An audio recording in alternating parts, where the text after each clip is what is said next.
प्रिय श्रोताओं, आज की कथा एक ऐसे योद्धा की है जिसने जीवन भर तलवार चलाई, पर एक दिन बुद्ध के मौन ने उसकी तलवार को शांत कर दिया। यह कहानी है युद्ध से शांति की ओर बढ़ने की, बाहर से नहीं, भीतर से। उसका नाम था संघरथ, राज्य का सबसे प्रबल योद्धा।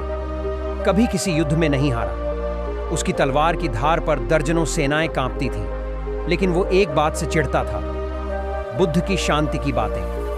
वह कहता, शांति तो कायरों के लिए है, ताकत तलवार में होती है, ध्यान में नहीं।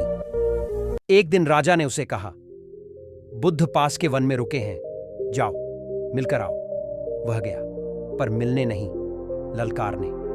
बुद्ध वृक्ष के नीचे मौन बैठे थे, आंखें बंद, श्वास एकदम स्थिर। संघरथ ने तलवार निकाली, बोला, उठो गौतम, देखो शक्ति किसे कहते हैं। तुम्हारे मौन की क्या औकात है मेरी तलवार के आगे।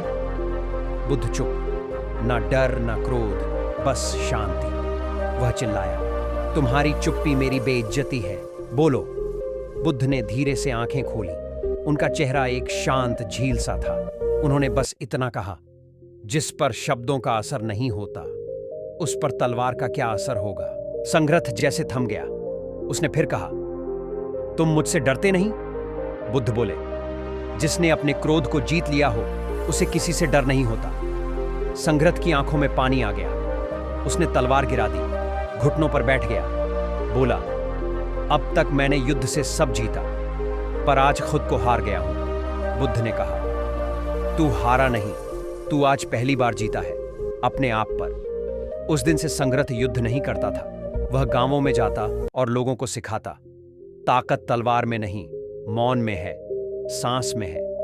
प्रिय आत्माओं, हम सबके भीतर एक संघरथ बैठा है जो बाहर लड़ता है, पर भीतर टूटा हुआ है। अगर कभी भीतर का युद्ध जीतना हो तो बुद्ध की तरह बस शांत बैठ जाइए, सांस लीजिए, छोड़िए और मौन को सुनिए। अगर यह कथा आपके मन में शांति का एक दीप जला सकी हो तो इसे जरूर साझा कीजिए उन सभी योद्धाओं के साथ जो आज भी जीवन से लड़ रहे हैं। धार्मिक सुविचार चैनल को जरूर सब्सक्राइब करें, क्योंकि आप जैसे श्रोता ही हमारे इस आध्यात्मिक प्रयास की सबसे बड़ी प्रेरणा हैं।